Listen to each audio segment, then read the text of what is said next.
Hola a todos, mi nombre es Camila Chewem y ahora vamos a hablar de hernia diafragmática congénita. Bueno, la hernia diafragmática congénita en realidad se caracteriza por un defecto en el diafragma que provoca la protrusión del contenido abdominal hacia la cavidad torácica.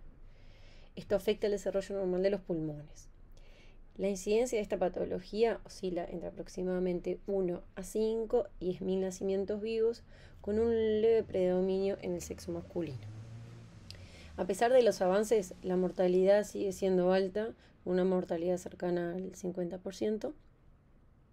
Esta condición puede presentarse aislada, la hernia diafragmática sola, o como parte de un síndrome, y la asociación con otras patologías le confiere 2 veces más riesgo de muerte que la hernia diafragmática aislada. Entonces se puede asociar tanto a cardiopatías, como puede ser un ductus arterioso persistente, la pentalogía de Cantrell, trisomías, tanto 13, 18, 21, 45, síndrome de Goldenar o secuencia de Pierre-Robin. Respecto a la etiología, todavía sigue sin estar clara. Se cree que es multifactorial. Son múltiples los factores genéticos sumados a una exposición ambiental o deficiencias nutricionales que se proponen como las probables etiologías. En la mayoría de los casos tiene un defecto diafragmático aislado que se presenta con hipoplasia pulmonar e hipertensión pulmonar persistente del recién nacido. Sobre la embriología, la base sigue siendo controvertida. Se cree que es una secuencia del defecto en el cierre del conducto pleuroperitoneal que permite la herniación de las vísceras abdominales al tórax, restringiendo el desarrollo de un pulmón normal. Hay otras especulaciones que plantean que la hipoplasia pulmonar es el principal factor de la patología y en consecuencia viene la hernia diafragmática. El diafragma comienza a desarrollarse aproximadamente a la semana 4 de gestación y está completa aproximadamente en la semana 12. Bueno, en ese caso la mayoría termina en la semana 8. La hipoplasia es más severa cuanto más precoz se produce la nación durante la vida intrauterina. Bueno, hablando un poco de la patología, las ubicaciones de la hernia. Las hernias pueden ser posterolaterales o hernias de Bach-Dalek, que son el tipo más común de hernias, siendo entre el 70 y 75%. De estas, la mayoría se presentan al lado izquierdo, siendo un 85%, y con menor frecuencia al lado derecho, un 13%, o bilaterales, un 2%. Después tenemos las hernias anteriores o hernias de Morgani, que son entre un 23 y un 28%, y las centrales entre un 2 y un 7%. Respecto al tamaño, el defecto puede variar desde una pequeña apertura del borde muscular posterior hasta la ausencia completa del diafragma. Entonces, la principal fisiopatología subyacente a la hernia diafragmática congénita parece ser la combinación de la inmadurez pulmonar e hipoplasia que conduce a la hipertensión pulmonar persistente en el recién nacido. Esto puede agravarse aún más por el subdesarrollo que puede ocurrir en el ventrículo izquierdo y la hipertrofia del ventrículo derecho, lo que resulta en una disfunción biventricular. Entonces, un poco volviendo a la hipoplasia pulmonar o la inmadurez de este pulmón, esto ocurre del lado ipsilateral de la hernia y del lado contralateral. Y del lado contralateral se ve afectado de forma variable.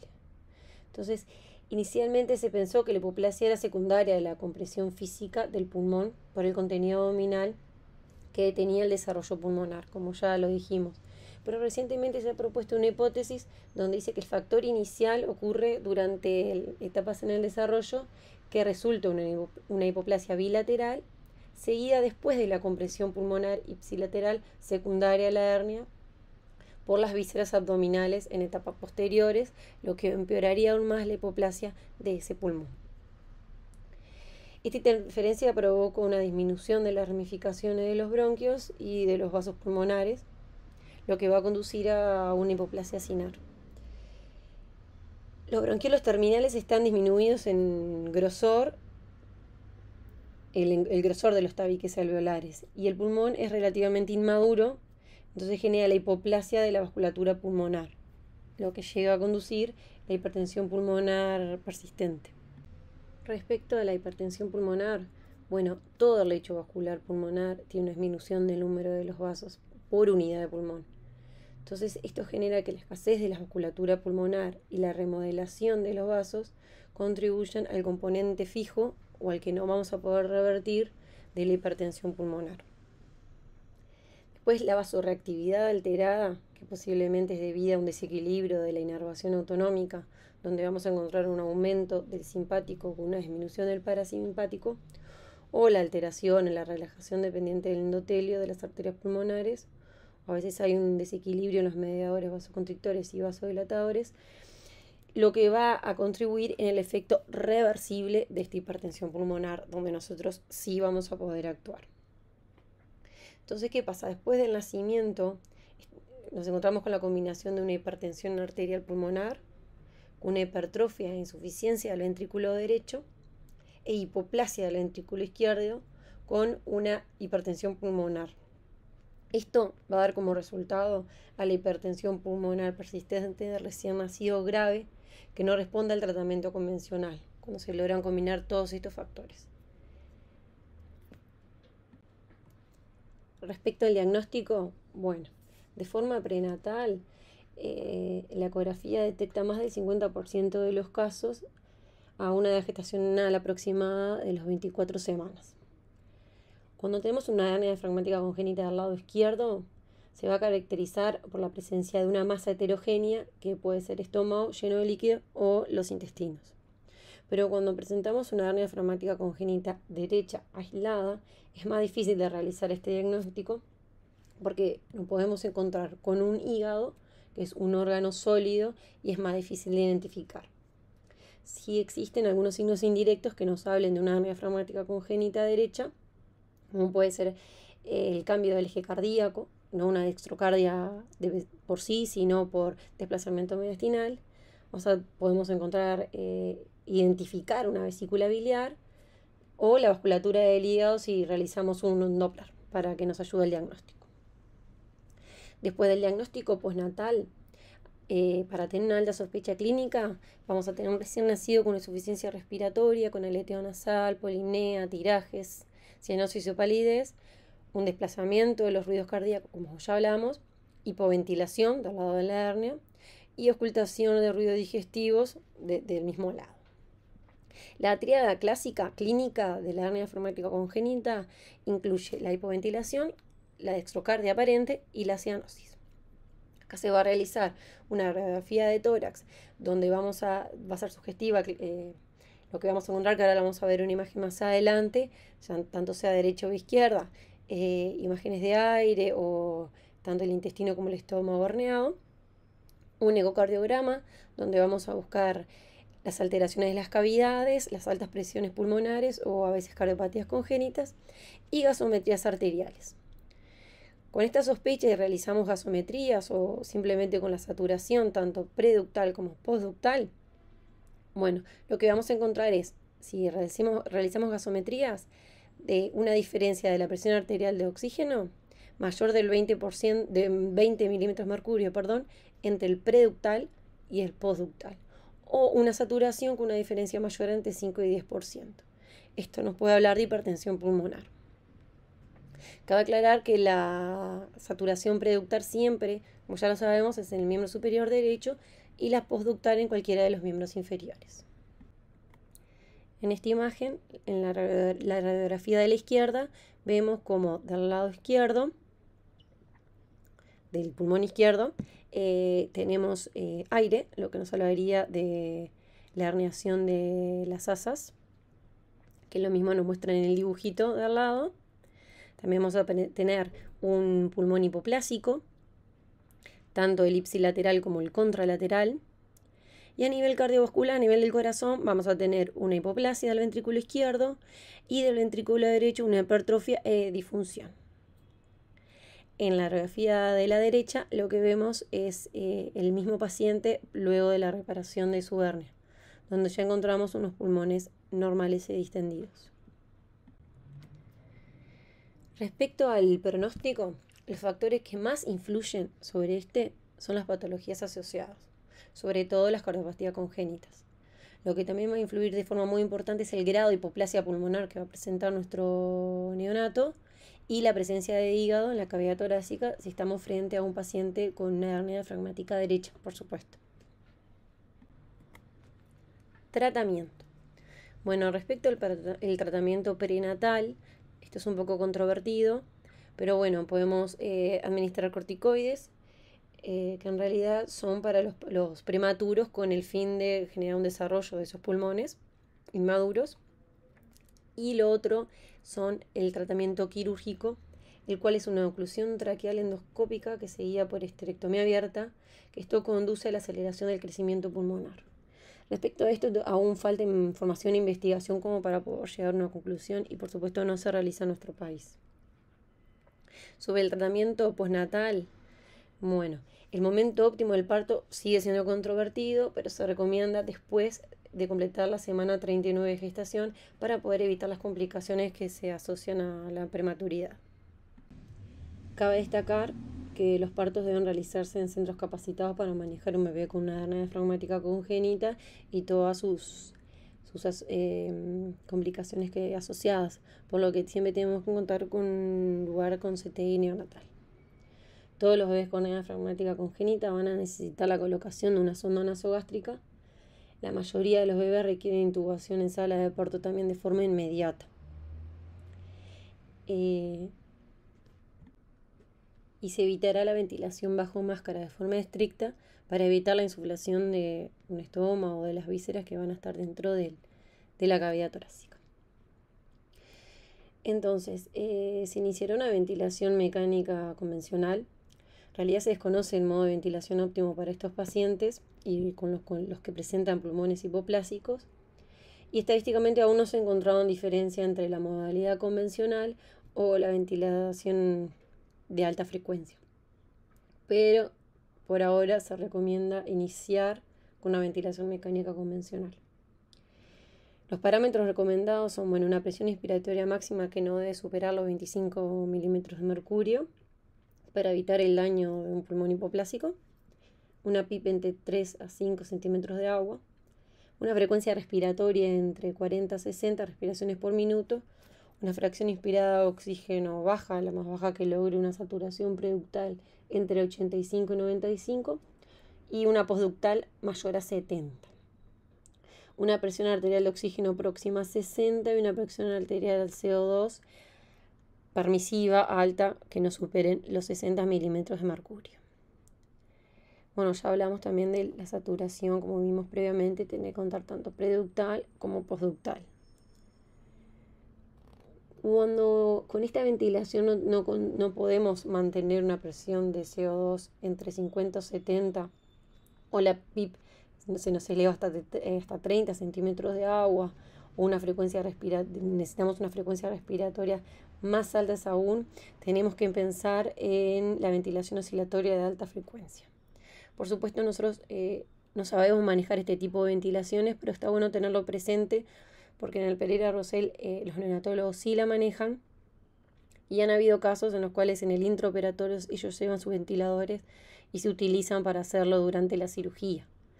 Entonces, tenerlo presente para cuando no estamos logrando ventilarlo de la mejor forma, por lo menos pedir ayuda o planteárselos a ver si es posible realizar este tipo de ventilaciones. En esta imagen vemos prácticamente resumen lo que ya dije respecto a la saturación preductal y postductal entre 85 y 95 y en el postductal mayor a 70. Bueno, acá te contamos con dos vías arteriales, la preductal, que sería la radial derecha, y las vías arteriales umbilicales, como vemos ahí, funcionan como postductales. Eso hay que tenerlo en cuenta a la hora de valorar la fracción de oxígeno que contamos, según qué vía arterial se retira. Un paciente ya intubado con una sonda nasogástrica con su aspiración y los modos ventilatorios con los parámetros que ya hablamos. Bueno, respecto al manejo de la hipertensión pulmonar, Si nosotros nos encontramos con una saturación periductal que va disminuyendo menor al 85%, lo primero que tenemos que hacer son ajustar los parámetros ventilatorios y hemodinámicos para mejorar nuestra saturación. Si esto no sigue siendo eficiente, bueno, ahí nos vamos a plantear la utilización de óxido nítrico inhalatorio. Este es un fármaco de elección para este tipo de pacientes con hipertensión pulmonar en lactantes que sean mayor a 34 semanas de edad gestacional. Sabemos que es un vasodilatador pulmonar selectivo y que relaja las células del músculo liso vascular pulmonar. El criterio para iniciar el óxido nítrico, bueno, se basa en la gravedad de esta hipertensión pulmonar y se evalúa a través del índice de oxigenación que se realiza en ese tipo de cuentas, que rara vez lo vamos a hacer. Pero si presentamos un índice de oxigenación mayor a 20, se sugiere el inicio de óxido nítrico. Las dosis iniciales van a ser aproximadamente entre 20 partes por millón y decimos que tenemos una respuesta adecuada cuando la diferencia que nosotros tenemos entre la presión arterial de oxígeno y la fracción inspirada de oxígeno es mayor de 20 milímetros de mercurio. ¿Sí? Es decir, que necesitamos menor fracción inspirada de oxígeno para una presión arterial de oxígeno aumentada. Y es aquí donde en realidad nosotros casi no lo utilizamos, pero cómo se administra óxido nítrico, como imagen ilustrativa. Otro de los fármacos que nosotros podemos utilizar es la milrinona, que sabemos que es un inhibidor de la fosfodiesterasa 3, el cual aumenta la concentración de monofosfato de adenosina cíclico en el músculo liso y en el miocardio. Tiene propiedades lucitrópicas, tiene propiedades inotrópicas y reduce la presión arterial pulmonar. ¿Sí? El tratamiento con milrinona se utiliza en los pacientes con hipertensión pulmonar refractaria al óxido nítrico, pero puede ser considerada de primera línea en los pacientes que ya presentan patologías cardíacas asociadas y presenta una claudicación del ventrículo derecho, donde necesitamos el apoyo de este tipo de fármacos. La dosis carga es de 50 gamas kilo, que se pasan entre 30 a 60 minutos, y la dosis de mantenimiento es entre 0,3 gamas kilo minutos y se va subiendo de forma escalonada a 0,6 hasta 1 gama kilo minutos según la respuesta del paciente. Hay que tener presente que esta medicación puede generar hipotensión, por lo que no se recomienda realizar la dosis carga en los pacientes que ya están hipotensos. O en los pacientes que sospechamos que pueden hipotenderse, se puede realizar un bolo de volumen previo a la dosis carga para evitar esta hipotensión sistémica. Respecto a la oxigenación por membrana extracorpórea, bueno, es la última opción, tampoco la realizamos nosotros, así que unos datos solo para decirles que se realizan solo en lactantes que sean mayor o igual a 34 semanas de edad gestacional y tienen que tener un peso mayor a 2 kilos. Sin ninguna anomalía letal importante asociada donde tenga una muy alta mortalidad. Y fracasaron el resto de los tratamientos médicos. Respecto a la cirugía, bueno, la idea en realidad es reducir el contenido herniado y devolverlo al abdomen para permitir la reexpansión de ese pulmón comprimido. Pero esto no da como resultados una mejoría inmediata de la hipertensión pulmonar ni de la hipoxia. Y rara vez la reparación de la hernia mejora significativamente los resultados por sí sola. El momento óptimo para la reparación de la hernia diafragmática puede ser difícil de determinar, sobre todo en los pacientes que requirieron la oxigenación de membrana extracorpórea. Entonces, de los pacientes que no requirieron oxigenación por membrana extracorpórea, la reparación generalmente se ofrece entre las 48 y 72 horas después del nacimiento. Luego, por supuesto, de la evaluación y estabilidad inicial. Una vez que un paciente sí requirió la oxigenación por membrana extracorpórea, la decisión aún es más difícil. Para esto existen 3 enfoques: la reparación temprana, inmediatamente después del inicio de la oxigenación por membrana extracorpórea, típicamente antes de las 72 horas. La reparación retardada, que por lo general es de salvataje cuando no se logra retirar la oxigenación por membrana extracorpórea, o después de la decanulación. Los mejores resultados parecen estar en los pacientes reparados después de la decanulación, o a veces se realiza el día anterior de la decanulación, pero solo en pacientes que han mejorado con la oxigenación con membrana extracorpórea. Hay que tener en cuenta que en estos pacientes hay mayor riesgo de diátesis hemorrágica porque para la realización de la oxigenación por membrana extracorpórea se requiere anticoagulación. Respecto al abordaje quirúrgico, se puede realizar abordaje torácico o abdominal y se puede realizar de forma abierta o mínimamente invasiva. Los resultados a largo plazo en realidad dependen de las características del defecto diafragmático. Hay una tendencia creciente hacia la reparación toracoscópica, que se cree que minimiza el dolor postoperatorio, la cicatrización y acelera la recuperación. Esto se puede hacer por aproximación primaria o muchas veces, si el defecto es muy grande, la necesidad de un parche. Sobre el manejo anestésico, algunas cosas ya las vimos, pero para volver a enfatizarlas, por supuesto una ventilación protectiva con volúmenes corrientes bajos, frecuencias respiratorias altas, tiempos inspiratorios cortos, PIP entre 3 y 5, una presión inspiratoria que no supere los 25 centímetros de agua y una hipercapnia permisiva. Tenemos que tener un adecuado volumen intravascular para evitar el shunt de derecha a izquierda. Se va a contar con un acceso venoso central y con vías arteriales, en lo posible las preductales, como ya hablamos. Estas van a ser las vías arteriales tanto radiales o cubitales derechas, porque los valores de la línea arterial umbilical van a reflejarnos una presión arterial de oxígeno postductal, y esto va a conducir a que nosotros administremos mayor FiO2. Es fundamental evitar desencadenantes de una crisis hipertensiva pulmonar, que sabemos que son la hipoxia, la acidosis, hipotermia, el dolor y el estrés. Tenemos que tener una perfusión óptima de los órganos diana, ¿no? Y esto va a ser el objetivo de nuestra monitorización hemodinámica, es fundamental.